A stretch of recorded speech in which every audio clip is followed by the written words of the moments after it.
Nobody gets you ready for Utah football more than the KSL Sports Zone. Ready.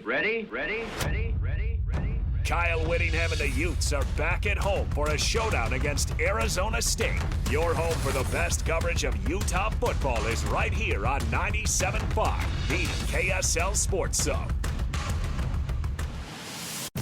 You're locked on to JJ and Alex on 97.5, the KSL Sports Zone. Welcome in, everybody. It's another edition of JJ and Alex, 97.5 the KSL Sports Zone. Alex, Kirry, Jeremiah, Jensen. Thank you for being with us on the program. Lots going on the show today, of course. All the local teams back in action. You heard the promo coming back in. Utah versus Arizona State, of course, up on the Hill this weekend. BYU heads down to Tucson, taking on the Arizona Wildcats. And this is a program that's gotten much, much better over the last few years. Far cry from the very, prior to Coach Fish coming in, and then, of course, Coach Brent Brennan, who came in after when he went to the University of Washington. And last year, a bit of a dip as they got into the Big 12, but it looks like they're playing some pretty darn good football right now. And Noah Fifita looks and feels a lot like he's been playing like he was the first couple of years of his career. Let's start off the program right here talking the Arizona Wildcats, and we're going to get to Jason Scheer, who covers the Wildcats with Wildcat Authority. Let's get to Jason here, top of the hour. It's The Cut. It's time for the biggest story of the day. This is what made the cut with JJ and Alex on 97.5, the KSL Sports Zone. Trajan Wealth brings you this portion of the program, TRAJANwealth.com, for all your trusted local needs in retirement, TrajanWealth.com. Jason Scheer, he covers Arizona for Wildcat Authority. Jason, thanks for being on the program again, man. Thanks for having me. I appreciate it. So we were chatting with Coach Brent Brennan and Noah Fifita at Big 12 Media Days, and there was part of us that went, oh, these guys, man, we might be looking at Brent Brennan not figuring this thing out and losing that job very soon after he took it. And I like Brent Brennan, man. I think he's a great coach. And sure enough, great coaches do what he's doing, which is they've turned things right back around again. What's been the biggest key for them to go to that 4-1? It took them a minute to get to those 4 wins last year. Is Arizona back to that form that we saw a couple years ago with Noah Fifita taking over that conference? Yeah, I mean, I think we'll find out a lot this weekend. The schedule's been pretty easy to start the season, but basically last season didn't go well at all, and Brent Brennan acknowledged that, and every coordinator was changed out. So I think a lot of the success is just kind of a change in coaching staff, and the offensive and defense coordinator have completely changed the approach from last season, and I think we're seeing the benefits early on in the season. One of the things that Arizona's doing right now is playing good defense, top 10 in the nation in total defense. I'm not going to say the Desert Swarm is back or Desert Swarm 2 or anything like that, but I don't think anybody expected Arizona's defense to be playing this well. You mentioned the schedule. Yeah, it's been a little light, but what are your thoughts on the defense and how well they've played so far this season? Yeah, that to me is the biggest surprise with Arizona this season. I mean, Danny Gonzalez is a defensive coordinator, and he came in and he basically said we're switching the approach completely. They're a lot more aggressive. It's a lot more man-to-man. It's different disguising looks, different formations, and it's been very, very successful. A lot of that, too, is they hit on transfers, which isn't easy to do. A lot of times, you get transfers and they're not contributors, but a lot of these transfers that Arizona got have been contributing at a high level. But to me, a lot of it is coaching. It really is. And I know you have to have talent, but just the different stuff that Danny Gonzalez has asked this defense to do, and they've done effectively. Last year was very simple, kind of easy to figure out. This year, it's a complete opposite. When you look at what success means for this Arizona team, if Noah Fifita is going, then that's a really, really good thing for them. What were the challenges he faced last year? I think everybody had all these expectations, and then they don't meet them. What did he learn in the offseason about himself that's gotten to the point now where he's maybe feeling a little bit more confident? I think the offense in general was just kind of broken last year. Noah Fifita spent his entire football life with Tetairoa McMillan as one of his wide receivers, which is a nice thing to have. And even last year, there wasn't any wide receiver talent surrounding T-Mac, but it's still in Noah's head. T-Mac was the number one guy, and I think at times he actually threw the ball too much to him. But beyond that, there just wasn't an offensive plan. This year, there is no T-Mac, and there really is no number one wide receiver. There's a bunch of receivers that have similar numbers, and in a way, I think it's helped Noah a little bit. But, I think the biggest thing is they brought in Seth Dagey as offensive coordinator. He played quarterback. He has experience with quarterbacks. Last year they had Dino Babers. They got rid of Babers 3 games of the season. They hired Matt Atkins or promoted him. Neither guy had worked with quarterbacks. And so the only guy that worked directly with Noah was an analyst who this year, and I love Lyle Moival, he's a great dude, but this year he's a running backs coach. So it's a situation where he didn't really have that coaching last year. Under Jed Fish was basically the quarterback's coach, and then they had the OC was also a quarterback's coach. So I think it also helps that this season he has Seth Dagey, where the OC is also the quarterback's coach and works really closely with them, and they've been able to build a relationship and trust each other, and I think you're seeing the positive effects on the field. How about the run game? Looks like Ismail Mahdi's been standing out, 382 yards and a touchdown this year, but it looks like there's several guys on that offense that have found the end zone with the ball. Yeah, I mean, Monty's number one. He started the season as the number 2 running back, and Kedrick Risano, who's played against Hawaii, and then he has turf toe. So he's been out for a while. They tried to give it a go against Oklahoma State. He only got 2 carries and then left the game. He'll be available this weekend. What that looks like, we don't really know. It could be 2 carries again. It could be 10. But either way, Monty's earned the number 1 spot. At Texas State, he put up some impressive numbers. You always wonder if that's going to carry over at a higher level, and he's done really well. He'll only be as good as the offensive line. He struggled against Oklahoma State because there were some injuries on the offensive line, and they had to move things around. But he's also had some really good games this season as well. But I like him a lot. He runs really hard. He catches the ball out of the backfield. He's a good blocker. He's a complete back, and someone that's been really good for Arizona this season so far. What you've seen from BYU so far this year, I think a lot of what Arizona fans are probably thinking too is what BYU fans are right now, which is, looking better, looking good, looking, kind of exceeding some expectations. But, the schedule tightens up a lot more this weekend. And so what have you seen out of BYU that Arizona is looking at and going, well, this could be an issue here? I think with BYU, they don't make a ton of mistakes. That's kind of been the theme, is they're very physical and they don't make a ton of mistakes. So Arizona has been really preaching taking care of the ball and not giving BYU extra possessions, and then really, kind of meeting the challenge. And, BYU is a team that they're physical. They're not going to get rattled too much. They've got experience, at running back and on the edges. The defense is very good. So, you take a look at BYU, and, similar to Arizona, you can say, well, they haven't played anyone, but they've beaten who they've played. So that's all you can do as a team. And so you beat who's in front of you. They've done just that. And Arizona has a ton of respect for BYU coming in here. What is the vibe around the fans when it comes to BYU? How excited are people about BYU coming to Tucson? It's a ranked team to start with, but obviously they go way back. There's a long history there. But do the fans get excited for this game?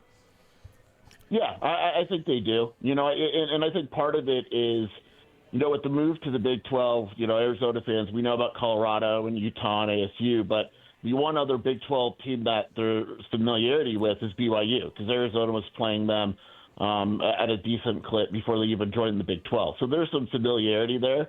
I think Arizona fans also know how the last 4 matchups have gone, so there's also some skepticism, but it's a fun, matchup overall. I think Arizona fans think highly of the BYU program, and they know that this is a pretty big game this weekend. Brent Brennan is a guy who knows Kalani Sitake pretty well. How much did you guys talk about that relationship while they were at Oregon State, at least for a short time together? I know that they have a lot of respect for one another. Yeah, Brent loves Kalani, and he basically told the story if they would have the kids over, families, and have dinner together, and they play dates and stuff like that. There's a ton of respect, and Brent knows that BYU is going to be ready to play, but Brent will be very honest with things. When he doesn't know a coach, he'll say so instead of kind of BSing and saying, "Oh, I love that guy." So he has a we see each other at the Nike. We see each other at the Nike conferences. We're great friends. You're like, yeah, right, dude. Come on. Yeah. It's like, yeah, right. And it's like, give me a break. Like, you could tell Brent loves Kalani. Like, that is a very genuine relationship between the two. As you're looking at this game, I'm sure you're breaking down the different matchups and, their offensive line against the defensive line. Where do you see is the key here? What's that one matchup in this game you're looking at that could be the difference? The one thing that I think I would be concerned about if I was an Arizona fan, but at the same time, if you contain it, is Bear Bachmeier's run game. To me, there's been a few plays. Arizona did really well against Avery Johnson with the run game. Even though they beat Weber State, Weber State's quarterback had like a 40-yard run, where it's if you let Bear Bachmeier do a 40-yard run, it's going to be very different than Jackson Gilkey at Weber State. And so, to me, that is probably one of the most intriguing things. Last year, I know it was a different defensive coordinator and all that, but Arizona got absolutely killed by the quarterback run game all season. If Bear Bachmeier is able to get on the edges and run, Arizona's going to probably be a long day, even if that defense has played better this season. One of the things that we've looked at with this game and the mashup and how important it is to be able to get a win for both of these teams. I mean, you're talking about a very, very tight race in this Big 12. What can Arizona accomplish this weekend with a win over BYU? I would say that BYU Arizona's schedule gets a lot more difficult. But by beating a team like BYU, all of a sudden it starts to get a little bit more real about Arizona's improvement. They go to Houston the week after, but they miss Utah. They miss Texas Tech. Some of their harder games are at home this season, so they have Baylor at home. They have Kansas at home. So it starts to get there starts to get a little growing intrigue. I'm not saying Arizona's going to go and win the Big 12 if they beat BYU, but all of a sudden there's a little bit more intrigue, and you start to say, okay, maybe Arizona's a little bit more for real than we thought they would. Personally, I think that this is the biggest home game of the Brent Brennan era. Like, this is going to tell us a lot. They went to Iowa State a few weeks ago. They got blown out. This is a very big game, I think, for the fans and for the program. If BYU runs over Arizona, I think it's a major hit to Brent Brennan and the fan base and all that. If this game's close or if Arizona wins, I think things have kind of turned around in terms of public image or what Arizona football really is this season. Well, we love this matchup. We like these teams playing each other every year. It doesn't happen every year, weirdly enough. Utah and BYU splitting against Arizona State and Arizona this year, and it's just one of those that I think that everybody looks at and goes, why are they not playing this thing every year? Is that talked about in Arizona too? Like, no, you got to play BYU and Utah every season. It's not something that's like Arizona doesn't play Utah this year, like you mentioned. I don't know if it's talked about every year, but I think people realize it just makes sense. Like, when you look at it regionally, it just makes sense. And to me personally, hope I don't get in trouble with this for Utah fans, I'd rather play BYU. I like the close games for the most part. I like, the fan base and all that. I have more fun in that situation, but I get it. I just think that, regionally it makes sense to play them every year. Well, Jaxson Scheer, he covers the Arizona Wildcats for Wildcat Authority. Jaxson, thanks for being on with us. It seems like we do this every year, so let's just keep this thing going. If it only ends up being that Arizona and Utah end up having to face off again next year, we'll see how this thing goes, but we're looking forward to chatting with you again, man. Appreciate it, man. Thank you. There you go. Jaxson Scheer, everybody. I have no idea what to think about this Arizona team.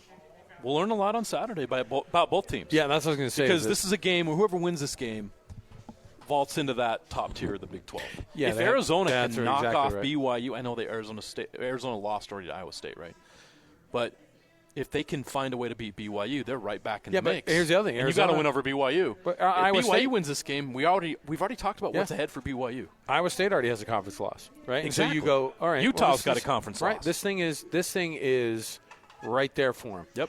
And you talk about key games for BYU. They need this because it's like you don't have games against people that. And again, I'm not going to say that Arizona's an easy game. It's not. No. But it is the most gettable opponent over the next little while. Just the truth. Yep.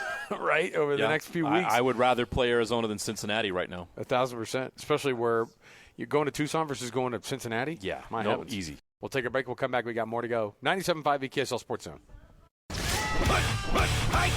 All the latest news and notes from the league and the locals in the NFL. JJ and Alex bring you the NFL Blitz on 97.5 VKSL Sports Zone.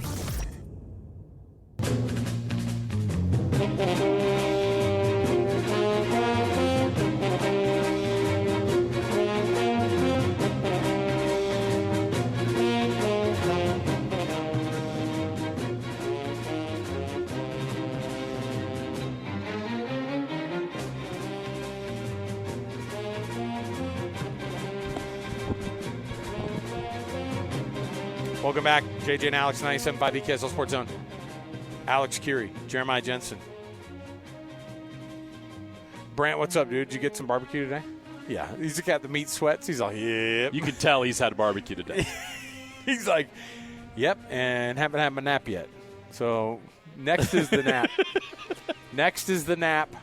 Hey, that's what happens. You get some good barbecue, you got to get a good nap afterward. Absolutely. So getting you all sorts of ready for that one. Hey, you know what this music means, of course. It is our NFL Blitz right here on the program. And I will say tonight, Jaxson Dart and the New York Giants versus the Philadelphia Eagles. Last week, Jaxson Dart looked like a rookie. It's okay. Then the week before that, he looked not like a rookie. Yeah, he looked okay, yeah. That's going to happen in your rookie year in the NFL. So now, what's the next? And again, it's pretty. You try to go 30,000-foot view stuff on these types of situations. That's hard to do in the NFL and especially it's hard to do in New York because they want all of it right now. Yeah. Give me all of it. I need it. We're in New York, baby. We got to figure this thing out. So tell me what the next iteration is of Jaxson Dart to be able to just kind of progress in the right direction. I think there's a couple things. Obviously, the turnovers were an issue last week. I think a lot of those happened at the end of the game when they were pressing, trying to make something happen after they fell behind. The other thing that I think he needs to be able to do is stretch the field a little bit more. And, look, having Malik Neighbors, one of the best receivers in the game, go out with an ACL, that certainly hurts you. You lose his ability to stretch the field. That's going to make it even more difficult for Jaxson Dart to do that. But that's the next step for him to be able to do, is to be able to take deep shots and hit on some of those. Right now he's doing a lot with his legs. He's taking care of he's trying to take care of the football. He's trying to do the simple things. And that's the right approach. But eventually, if you want to be an elite quarterback in this league, you got to be able to take those shots. What's interesting is you have a decent year, and then the next year everybody goes, hey, man, how come you're not having another career year? Right. Saquon Barkley. What have you done for me lately? Right. Saquon Barkley's getting looked at right there. I mean, that's a guy who was in the conversation for the MVP. When is he going to jump over somebody backwards? Hasn't done it yet this year. Why not? Hasn't done it yet this year, and that's why I've told you he's falling off. That's what I told you. But it is interesting because running backs, I mean, look at Derrick Henry. Now, Derrick Henry, you look at and you go, I don't know how much time he has to turn it right back around because he's up there in running back years. Saquon Barkley, I'm not worried about where he's at right now. These are long seasons, and you can suddenly figure this thing out. And don't count out a guy who is and people go, well, it's because teams have figured him out. I'm like, are you kidding? NFL teams have really good defenses every week. Yeah. His elite talent isn't just been suddenly figured out. No. I think what it is just you need the opportunities. You got to sneak those games in, and I don't think Saquon Barkley's anywhere near falling off. No, things are weird with the Eagles, right? I remember a couple years ago when things got really weird for the Eagles at the end of that season. Yeah.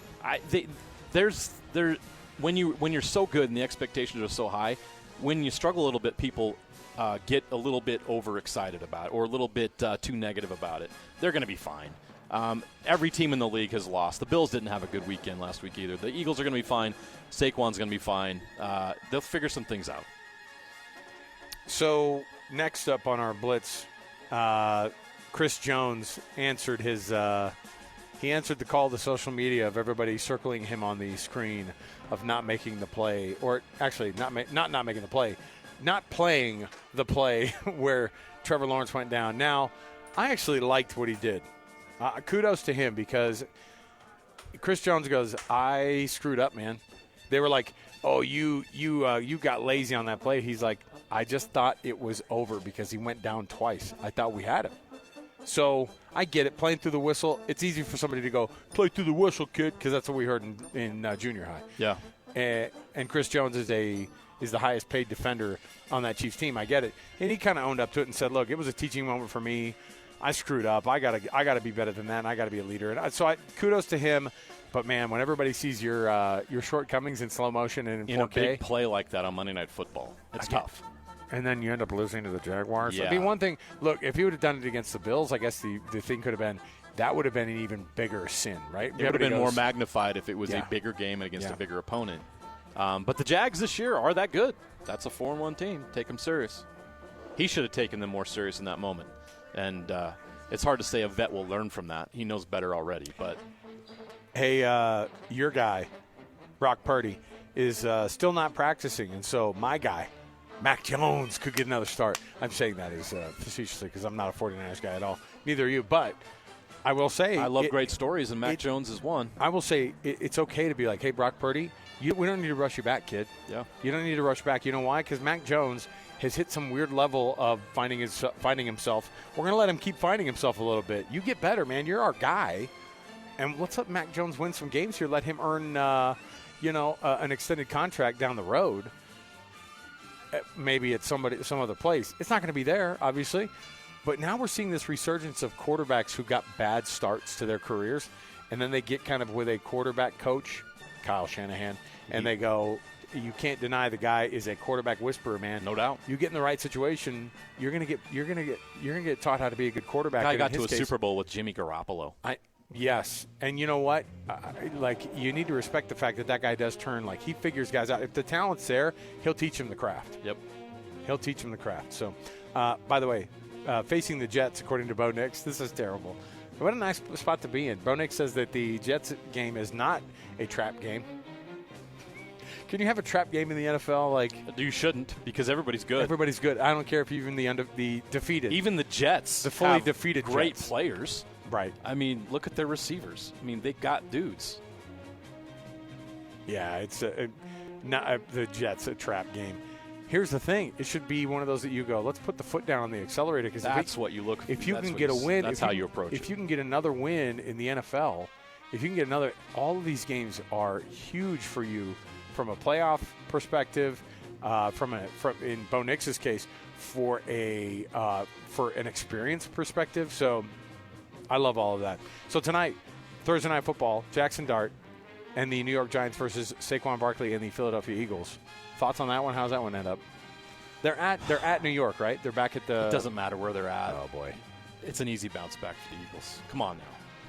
They Trap game. were humbled against Denver. They didn't score on their last 5 possessions. They had it. Shit. I'm saying this as a Broncos fan. They had that game in the bag and they let it slip away. They're not going to let some things slip away this week. I can't imagine what practices were like for the Eagles this week. The frustration, some of the team meetings, things that were said. I'm sure they're going to get back on track in this game. I feel bad for Jaxson Dart because he's going to take the brunt of the Eagles' anger tonight. All right, we'll take a break here. We'll come back. We'll get you ready for Utah Mammoth hockey coming up top of the hour. We are excited about it, man. And we'll talk to Kenny J one more time, and we'll get you wrapped up from here in South Jordan. Stay with us. 97.5 KSL Sports Zone. Wrapping up the hour with our picks for the best and worst moments on today's show. As JJ and Alex want to hear your best and worst of the day.